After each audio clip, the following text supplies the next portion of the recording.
মুসলিমের বর্ণনা প্রথম খণ্ড 173। আল্লাহর নবী এক বৈঠকে তিনি বলেন, আতানি জিবরাইল আলাইহিস সালাম। আল্লাহু আকবার।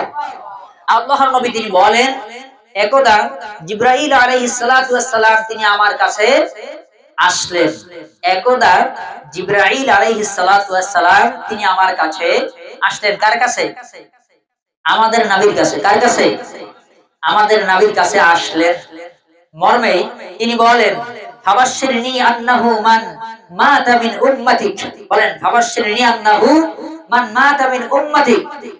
জিবরাইল এসে নবীকে ফাবাশশিরনি মুতাকাল্লিম নবীকে বললেন, ইয়া রাসূলুল্লাহ সুসংবাদ নিন। কি নিন? ইয়া রাসূলুল্লাহ আপনি মহান রবের পক্ষ থেকে একটা সুসংবাদ নিন। সুবহানাল্লাহ। সুসংবাদটি হলো এই, আন্নাহু মান মাতা, যে ব্যক্তির মউত হলো, মৃত্যুবরণ করলো, মিন উম্মতিকা আপনার উম্মতের মধ্য থেকে। ইয়া রাসূলুল্লাহ একটি সুসংবাদ আপনি নিন, আপনার উম্মতের মধ্যে যেই ব্যক্তির ইন্তেকাল হলো, যেই ব্যক্তির মউত হলো, এমন অবস্থায় যে লা ইউশরিকু বিল্লাহি শাই, কিয়ামতের দিন মহান রবের সামনে উপস্থিত হবে, তার আমলনামায় কোনো শিরক থাকবে না। কথা কি বুঝতে পারলেন?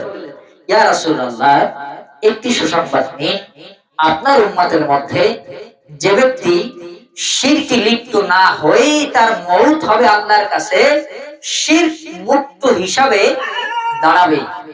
যার আমলনামায় কোনো কি থাকবে না?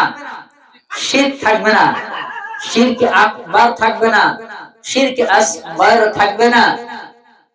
দাখালাল জান্নাহ। আল্লাহর নবীকে বললেন, আপনার সেই উম্মত আল্লাহর জান্নাতে যাবে। বলেন না সুবহানাল্লাহ। বলুন তো নবীর কোন উম্মত জান্নাতে যাবে? যেই উম্মতের আমলনামায় কি নাই? শিরক নাই। শিরকের আলোচনা কিন্তু আমি এর আগেই করেছিলাম, যে তাবিজ লটকায়, এরপরে গাছ লটকায়, এরপরে ব্যক্তির কথা বিশ্বাস করে আল্লাহকে ভুলে যায়, মাটি পড়া দেয়, চাউল পড়া দেয়, ডাউল পড়া দেয়, তার উপরে ভিত্তি করে আল্লাহর সাথে শিরক করে। এই শিরক যার ভিতরে থাকবে না, আল্লাহ এক, তিনি একক, তিনি ছাড়া কোনো আইনদাতা নাই, তিনি ছাড়া কোনো বিধানদাতা নাই, তারই আইন আল্লাহর জমিনে চলবে। হায়াতের মালিক আল্লাহ, মউতের মালিক আল্লাহ, ইজ্জতের মালিক আল্লাহ, বেইজ্জতের মালিক কে? আল্লাহ। এই আকীদা, এই বিশ্বাস যার ভিতরে থাকবে, আর এমন অবস্থায় তার মউত হবে, আল্লাহ তাআলা তাকে বলেছেন দাখালাল জান্নাহ, সে ব্যক্তি জান্নাতে যাবে।